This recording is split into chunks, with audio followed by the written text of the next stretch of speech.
Hi everyone, I'm so excited to be here with you today. I am going to tell you a little bit about our STEAM Challenge seed design for this week. So the very first thing I want you to do is I want you to watch this 2-minute video on a dandelion seed that travels throughout different seasons. So take a look right here and watch that video for 2 minutes. Here's your challenge for today. How can you design a seed that can float, fly, or stick to something fuzzy? Seeds are all different. They can move from the plant in many different ways. They can fly in the wind. They can move over water. They can burst out of their pods. They can be moved by humans or animals. I need to add that, and animals. But they can move in all different ways. Can you design a seed that can fly through the air, or float on water, or stick to the fur of one of your animals? Check out these different seeds. Milkweed, dandelion, maple, sandbur, lotus, coconut, violet, beans, wheat, cherries. They all move in different ways. Can you design one seed today that could move through the wind, or from an animal sticking to it, or float on water? How could you design a seed today?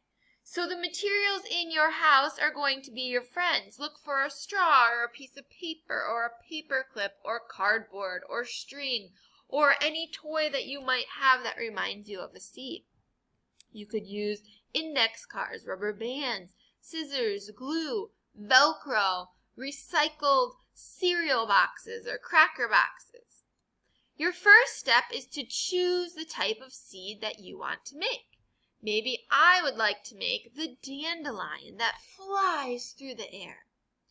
Try to come up with a plan about if you want it to float, fly, or stick to something. Create and design, maybe you even would like to draw first, your design. Here's an example of some seeds that could fly through the sky, or an example of something that might float, or an example of something that could stick to an animal and be traveled through the forest. Once you design, share your work with me, Miss Tony, and Miss Mari, so I can see what kind of seed you made. Test it out. Let me know if it works. Try dropping it from a window and see if it flies out. Go pick it up because we don't litter. Or ask Mom or Dad if you can use a fan and try to see if it can fly across the room. Try to see if it can float in a sink or a bathtub. Try to see if it can stick to your dog or your cat, or even something that you have, maybe a fleece jacket or a fuzzy blanket. Share your results with me and Miss Mari and Miss Tony. I'd love to see your seeds. Bye, guys.